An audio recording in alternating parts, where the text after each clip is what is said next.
তোমরা রেশমের পোশাক পরবা না। 2 নাম্বার, পুরুষ নারীর পোশাক পরবে না।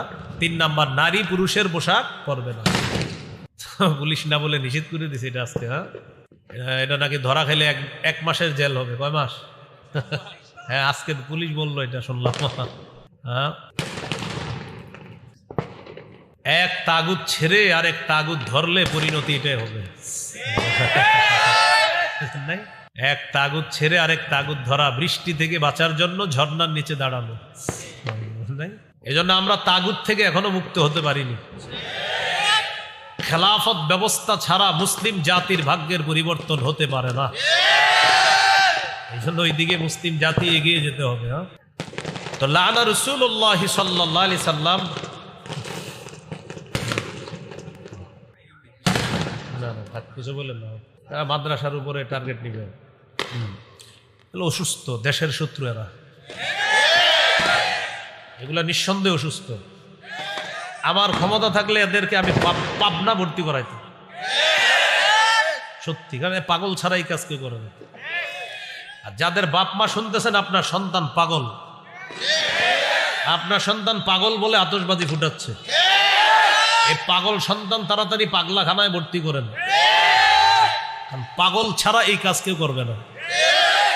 যাদের সন্তান আতশবাজি ফুটাচ্ছে, নিঃসন্দেহে ওর মা বাবা যেন জেনে নেয় ওর সন্তান পাগল। পাগল ছাড়া এই কাজ কেউ করে না।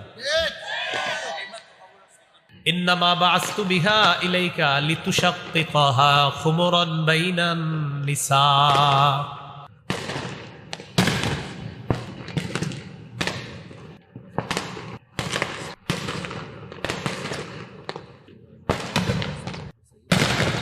তো রাসূলুল্লাহ সাল্লাল্লাহু আলাইহি সাল্লাম হযরত আলী রাদিয়াল্লাহু তাআলা আনহুকে বললেন, আমি রেশমের পোশাক, রেশমের কাপড় তোমাকে পরিধান করার জন্য পাঠাইনি, আমি তোমার কাছে এটা পাঠিয়েছি লিতুশাক্কিকাহা খুমরান বাইনান নিসা,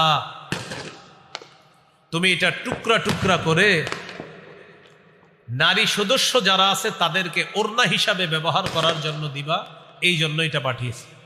তো বুখারীর বর্ণনায় আসছে 5840 নম্বর হাদিসে হযরত আলী বলেন, ফাশাক্কাকতুহা বাইনান নিসা, আমি নারীদের মাঝে এটা ওড়না বানায়া বন্টন করে দিয়ে দিলাম মেয়েরা পরিধান করার জন্য। এই হলো আপনার রেশমের পোশাক পুরুষের জন্য হারাম। পল্লবীতে একজন স্ট্রোক করে মারা গেছে আতশবাজির আওয়াজে, এই মাত্র খবর আসছে। তো এই জন্য যারা অভিভাবক শুনতেছেন, আপনার সন্তানকে ভর্তি করান, তাড়াতাড়ি ভর্তি করান, এই যেন আগামী বছরের আগে সুস্থ হয় আর এই জাতীয় অসুস্থ মার্কা কাজ না করে।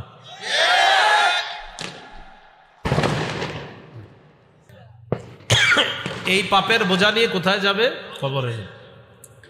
তাহলে বলেন, কোন দিবসকে কেন্দ্র করে এইখানে যারা আমার আলোচনা শুনছে, তো আমরা আজকে তো ফুটাবো না, আমরা কোন দিবস, ঈদের আগেও না, বিয়েতে, গায়ে হলুদ, কোথাও আমরা আতশবাজি জীবনেও আমরা এগুলা করবো না ইনশাআল্লাহ।